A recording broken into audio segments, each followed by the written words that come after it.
Hello everyone. 17 सितंबर 2024 मंगलवार का दिन आप सबों का स्वागत। आईपीओ का मार्केट हॉट है। आईपीओ से रिलेटेड आज का वीडियो जो है ये हमारा डेडिकेटेड है। सो ऑलरेडी जो अभी आईपीओ लाइव हैं उनके बारे में हम लोग डिस्कशन करेंगे, जिनमें हम लोग इन्वेस्टमेंट कर सकते हैं या नहीं कर सकते हैं, वो हम लोग डेटा पॉइंट के बेसिस पे डिस्कस करेंगे। इसके अलावा जो आईपीओज ऑलरेडी लिस्ट पहले जो ऑलरेडी आईपीओ जो है वो लाइव हो चुके थे और जो लिस्ट हुए हैं उनके बारे में भी कुछ डिस्कशन हम लोग करेंगे। तो सबसे पहले आईपीओ की अगर बात हो रही है तो बजाज हाउसिंग फाइनेंस के आईपीओ की बात से हम लोग शुरुआत करते हैं।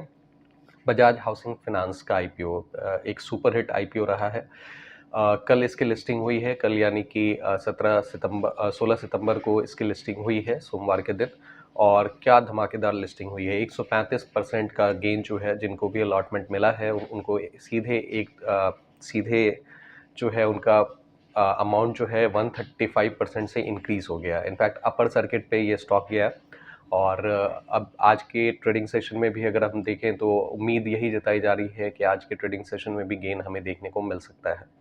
सो एक्चुअल में अगर आप इस बजाज हाउसिंग फाइनेंस के शेयर को अब देखें, ऑलरेडी अब तो ये लिस्ट हो गया, तो अब शेयर के हिसाब से अगर आप देखें तो 60,000 करोड़ मार्केट कैप की ये कंपनी थी लाइव होने से पहले, बेसिकली लिस्ट होने से पहले तक। और लिस्टिंग के साथ ही ये 135% का गेन कर गई। तो आप समझ सकते हैं कि ये ऑलमोस्ट 1.5 लाख करोड़ की कंपनी बन गई।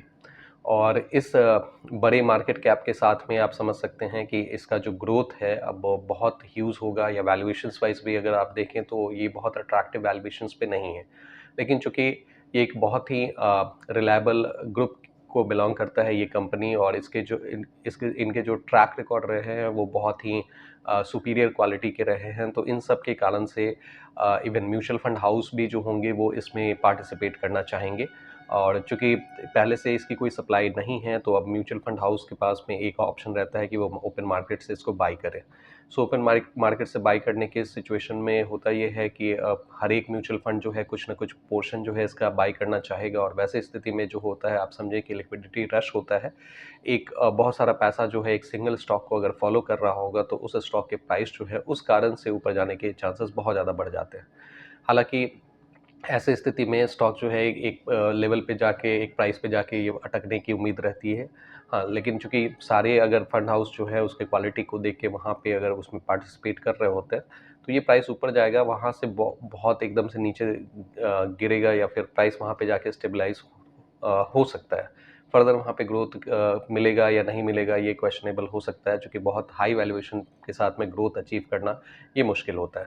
तो एनीवेज, अभी तो ये आप देखें कि अपर सर्किट पे कल स्टॉक ये रहा है। आज जो मार्केट की 9:15 पे ओपनिंग होगी तो फिर देखते हैं कि आज का ये डिमांड कैसा रहता है और किस तरह के प्राइस जो है ये शो करता है। मार्केट अगर देखें तो मार्केट जो है अभी भी हमारा स्ट्रेंथ शो कर रहा है। न्यूज़ जो है वो सारी तरफ से पॉजिटिव ही है, कोई अलग से एक्स्ट्रा नेगेटिव न्यूज़ नहीं है। एक बड़े इवेंट के तौर पे अगर आप देखें तो डब्ल्यूपीआई इन्फ्लेशन के डेटा वगैरह जो होते हैं वो इंडियन कॉन्टेक्स्ट में ये मैटर करते हैं। इसके अलावा जो है 18 को, यानी कि कल जो है आपका फेड के रेट कट से रिलेटेड जो है वो न्यूज़ आ जाएगा। फेड जो है 0.25% से रेट कट कर रहा है या 0.5% से रेट कट कर रहा है, उसके हिसाब से भी बहुत सारी चीज़ें डिपेंड करती हैं। रेट कट का अगर आप डायरेक्ट इम्पैक्ट देखें तो बैंकिंग फाइनेंशियल सेक्टर पे इसका direct impact, even IT companies पे हमें डायरेक्ट इम्पैक्ट देखने को मिलेगा। इनफैक्ट इनसे रिलेटेड स्टॉक्स में प्राइस एप्रिसिएशन हमें देखने को मिल सकता है। हालांकि एक कंसर्न ये भी है, चूँकि ये न्यूज़ मार्केट में बहुत पहले से है, सो ये कंसर्न भी जताया जा रहा है कि ऑलरेडी कि मार्केट जो है पहले से डिस्काउंट कर चुका होगा, क्योंकि मार्केट एक थीम पे बिलीव करता है, buy on rumours sell on news. So already जब रीमर्स चल रहे होते हैं तो ऑलरेडी इसमें आप देख सकते हैं कि रैली जो है इन सब मार्केट में ऑलरेडी काफ़ी ज़्यादा देखने को मिली हुई है। सो ऐसे में ये भी संभावना जताई जा सकती है कि जब एक्चुअल न्यूज़ आए तो वहाँ से लोग प्रॉफिट बुकिंग में भी करना शुरू कर दें। तो एनीवेज, जब चीज़ें आएंगी तो वो हमें देखने को मिलेगा, लेकिन मार्केट में स्ट्रेंथ जो है अभी भी दिख रही है। मार्केट जो है वीक कंडीशन में नहीं है। आईपीओज में अगर आप देखें तो 3 आईपीओज जो है, मेन बोर्ड आईपीओ जो है वो अभी लाइव है, जो डिफरेंट आप ट्रेडिंग प्लेटफॉर्म से या इन्वेस्टिंग प्लेटफॉर्म से एक्सेस कर सकते हैं। एक तो वेस्टर्न कैरियर्स इंडिया लिमिटेड का आईपीओ है। इसके तो वेस्टर्न वैसे एक एक बात मैं बता दूं कि ऑलरेडी इससे जो लाइव आईपीओ 3 आईपीओ के बारे में हमने काफ़ी डिटेल में डिस्कशन किया है उन कंपनी से रिलेटेड कि किस तरह के मार्केट कैप है, क्या क्या उनके पैरामीटर्स है, वो सारे उस वीडियो का जो डिटेल है मैं यहाँ पे डिस्क्रिप्शन बॉक्स में दे दूंगा। वहाँ पे तीनों आईपीओ के बारे में डिटेल डिस्कशन हमने किया है, उसको देख के भी आप अपना एक जजमेंट ले सकते हैं। अभी जो है, अभी जो लाइव आईपीओज, वो जो आईपीओज हैं उनके बारे में हम लोग जो अपडेट्स हैं उनके बारे में चर्चा करते हैं। जैसे वेस्टर्न कैरियर्स इंडिया लिमिटेड की बात करें, ये जो है कल इसका क्लोजिंग डेट है आईपीओ का, ये 13 तारीख को आईपीओ ओपन हुआ था, 18 को इसका क्लोजिंग है।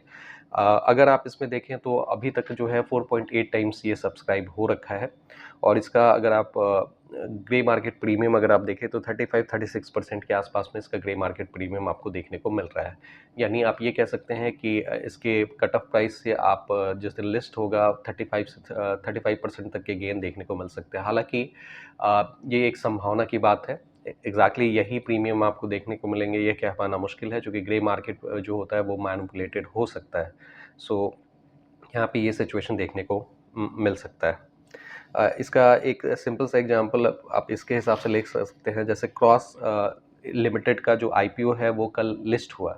क्रॉस के बारे में भी हमने डिस्कशन किया था अपने एक वीडियो में।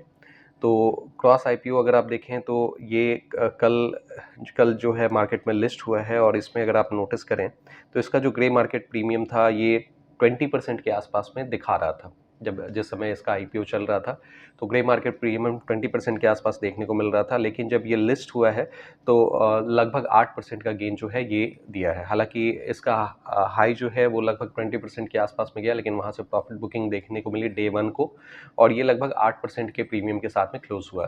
तो ये तब है जब मार्केट जो है वो अपने स्ट्रेंथ पे है, तब जाके हमें जो है इस तरह की लिस्टिंग देखने को मिली है। अगर मार्केट वीकर सिचुएशन में अगर रहेगा तो आप सोचें कि 20% ग्रे मार्केट प्रीमियम था, लेकिन 8% पे जाके वो क्लोज हुआ, तो अगर वीकर मार्केट सिचुएशन रहता तो शायद ये निगेटिव क्लोजिंग भी जा सकती थी। तो ग्रे मार्केट प्रीमियम या सब्सक्रिप्शन स्टेटस जो है वो डायरेक्ट मतलब एग्जैक्टली 100% एग्जैक्ट इंडिकेशंस दे जरूरी नहीं है। ग्रे मार्केट प्रीमियम जो है एक टेंटेटिव आइडिया लेने के हिसाब से आप इसको यूज़ कर सकते हैं, उससे एक आइडिया आपको सेंस ऑफ डायरेक्शन मिल सकता है।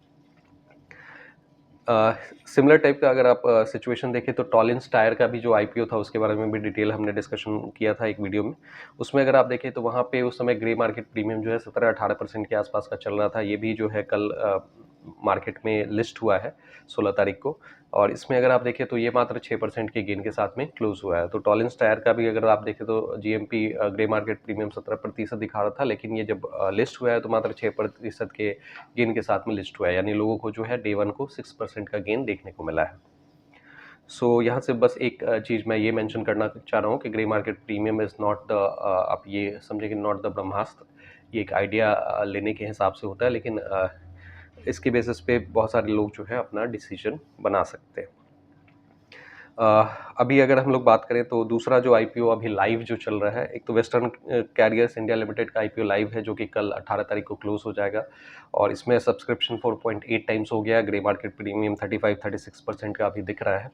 इसके अलावा जो दूसरा आईपीओ जो लाइव है वो नॉर्दर्न आर्क कैपिटल लिमिटेड का आईपीओ है, और ये जो है 19 तारीख को क्लोज होगा। 16 तारीख को ये आईपीओ ओपन हुआ था, 19 तारीख को ये क्लोज हो जाएगा। इसमें अभी तक देखें तो 2.87 टाइम्स जो है वो सब्सक्रिप्शन इसमें हो रखा है, और इसका जो ग्रे मार्केट प्रीमियम चल रहा है वो अट्रैक्टिव है। 62% का ग्रे मार्केट प्रीमियम, 62% प्लस का ग्रे मार्केट प्रीमियम आपको देखने को मिल रहा है। अगेन कंपनीज डिटेल्स जो है ऑलरेडी हमने प्रीवियस वीडियो में डिस्कस किया है, जिसका लिंक मैं डिस्क्रिप्शन बॉक्स में डाल दूंगा, आप उसको देख लीजिएगा। इसके अलावा आर्किड डेवलपर्स लिमिटेड जो है इसका भी आईपीओ लाइव अभी चल रहा है। 19 तारीख को ये आईपीओ क्लोज होगा, क्लोजिंग डेट 19 तारीख की है। और इसमें अगर आप देखें तो आर्किड डेवलपर्स का जो आईपीओ है वो 5.8 टाइम्स अभी सब्सक्राइब हो रखा है, और इसमें भी 60% प्लस का जो है ग्रे मार्केट प्रीमियम हमें देखने को मिल रहा है। तो ये अभी ये जो 3 आईपीओ लाइव है, पहला वेस्टर्न कैरियर्स इंडिया लिमिटेड का आईपीओ, दूसरा जो है आर्किड डेवलपर्स का आईपीओ, तीसरा जो है नॉर्दर्न आर्क कैपिटल का आईपीओ।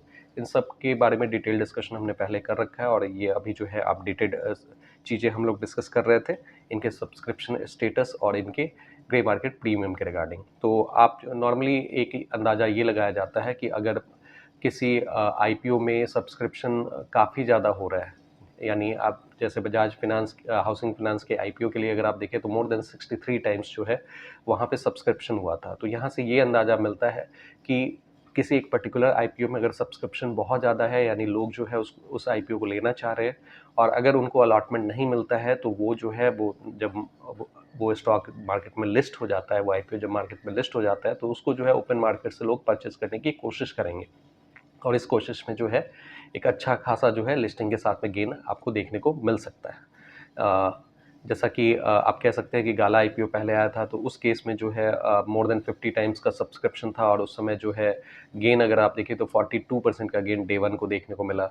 बजाज हाउसिंग फाइनेंस का जो आईपीओ मोर देन 63 टाइम्स जो है वो सब्सक्राइब हुआ, और उसमें अगर आप देखें तो गेन डे वन को 135% का डे वन को लिस्टिंग के साथ में गेन आपको देखने को मिला। एक आइडिया यही लिया जाता है कि अगर सब्सक्रिप्शन जो है स्टेटस मोर देन 30 40 50 टाइम्स है, तो वहाँ पे आप कह सकते हैं कि डिमांड काफ़ी ज़्यादा है, और जब वो स्टॉक लिस्ट होता है तो वहाँ पे ओपन मार्केट में भी डिमांड काफ़ी रहने की उम्मीद रहती है, और उस केस में मार्केट का उस स्टॉक का जो प्राइस है डे वन को काफ़ी ज़्यादा जाने की उम्मीद रहती है। तो ये एक टेंटेटिव आइडिया रहता है जिसकी बेसिस पे बहुत सारे लोग प्ले करते हैं, और आईपीओ में वो उस इसी हिसाब से नॉर्मली पार्टिसिपेट करते हैं। बहुत सारे लोग जो होते हैं वो बस आईपीओ लेते हैं और डे वन को ही सेल करके वहाँ से जो गेन होता है उसको लेके चले जाते हैं। तो इस थीम पे भी लोग जो है कुछ लोग पैसे बनाने की कोशिश करते हैं। एनीवेज, मार्केट में कोई भी स्कीम या कोई भी स्ट्रैटेजी जो होता है वो बुरा नहीं होता है अगर आपके पैसे बन रहे हैं तो। अगर आप मार्केट में लूज़ कर रहे हैं तो डेफिनेटली आपको अपनी स्ट्रैटेजी बदलने की ज़रूरत होती है। तो आज का वीडियो हम लोग इसी डिस्कशन के साथ में क्लोज़ करते हैं। अगर आपको लगता है कि यहाँ से कुछ वैल्यू मिला है तो आप इस वीडियो को लाइक करें, इस चैनल को सब्सक्राइब करें, और अगर आपके कुछ क्वेरी हैं तो नीचे कमेंट बॉक्स में ज़रूर मेंशन करें। Thank you for your participation.